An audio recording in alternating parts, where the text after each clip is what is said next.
Bueno, en primer lugar, pues decir que esperemos que a xornada electoral se desenvolva sin maior problema, que a participación, que parece ser que vai a ser alta, pois cumpre as expectativas de un día como hoxe, que é a festa da democracia, e particularmente pois, orgullo e satisfacción por haber feito os meus deberes democráticos e haber depositado os votos para o Congreso e para o Senado, e coa esperanza posta nos resultados que pois, a partir das 8 ou 9 da noite pois, irán aparecendo, pois, irán dando pois, resultados electorais, e ata entón pois, vamos a esperar para facer valoracións, pero en principio animar a xente a que vote, que é o que hai que dicir o día de hoxe, que é a participar, a votar pois, o máximo posible para pois, que a democracia se fortalezca e que un día como hoxe pois, sexa novamente pois, un reforzo para a democracia neste país. E o futuro? O futuro pois, hai que esperar a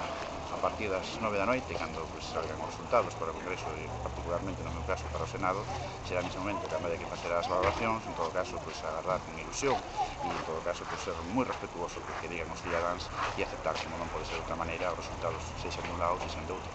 Algúnha idea que leves ti ao Senado, algo por porriño que xa teñas en mente? Dos objetivos fundamentais, en principio, en primeiro lugar,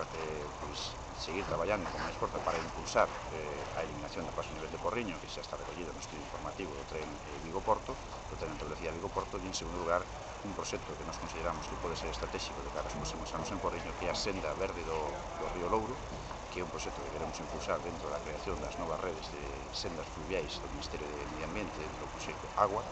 e pues, ese é un dos meus objetivos na próxima legislatura, ademais de outros, non só do Concello de Porriño, sino evidentemente da provincia de Pontevedra, que é para que eu me presento nestas eleccións.